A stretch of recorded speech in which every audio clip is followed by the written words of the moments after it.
അപ്പോൾ ഇന്നത്തെ വീഡിയോ എന്ന് പറഞ്ഞാൽ നമ്മുടെ ടീമേറ്റ് ഫുണ്ട് നമ്മളെ വിളിച്ചുകൊണ്ട് പോയിട്ടുണ്ട്. മോൺസ്റ്റർ ഹണ്ടിങ് എന്നാണ് പറഞ്ഞത്. എന്തോ മോൺസ്റ്ററിനെ പിടിക്കാമെന്ന് പറഞ്ഞാണ് വിളിച്ചത്. ഇവിടെ നമ്മുടെ മോൺസ്റ്റർ കഴിച്ചിട്ട് മീനിൻ്റെ കഷ്ണങ്ങൾ കിടപ്പുണ്ട്. അതേ ഇതിൻ്റെ കാൽപ്പാടുണ്ട് കേട്ടോ ഗൈസ് ഇവിടെ. അപ്പോൾ നമ്മൾ സ്പ്ലിറ്റ് ആയിട്ട് സാധനത്തിൽ പിടിക്കാൻ പോവുകയാണ്. ആൾ അപ്പുറത്തെ വഴി, ഞാൻ ഇപ്പുറത്തെ വഴിയാണ് പോകുന്നത് ഗൈസ്. ഇവിടെ എന്തോ മോൺസ്റ്റർ കഴിച്ചിട്ടിട്ട മീനാന്ന് തോന്നുന്നു കേട്ടോ. ഈ മോൺസ്റ്റർ മീൻ മാത്രമേ കഴിക്കുള്ളൂ എന്ന് തോന്നുന്നു. കാരണം അവിടെ ഒരു മീൻ കഷ്ണം കിടപ്പുണ്ടായിരുന്നു ഗൈസ്. ഇത് നമ്മുടെ ടീമേറ്റ് ഹെൽപ്പ് വയ്ക്കണം കേട്ടോ. ആൾ ചത്തെന്ന് തോന്നണേ.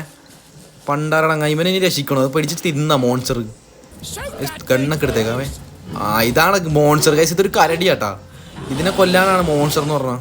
പണ്ടാരം വലുതല്ല എൻ്റെ മോനെ. ചാവില്ലേ ഇത് പണ്ടാരം? അതിന് ഓടിച്ചിട്ടാ ഗൈസ്. നമ്മുടെ ടീമേറ്റ് ചത്തെന്ന് തോന്നുന്നു. ഒന്നുപോയി നോക്കട്ടെ. ഇല്ല ഗൈസ്, ജീവനുണ്ട് കേട്ടോ. ആൾ ചത്തിട്ടില്ല. ആൾക്കെന്താ ഇഞ്ചറി ഒക്കെ പറ്റിയിട്ടുണ്ട്. നമുക്ക് ആളെ കൊണ്ട് എന്തായാലും സേഫായിട്ട് ട്രീറ്റ്മെൻറ്റ് ചെയ്യിപ്പിക്കാം.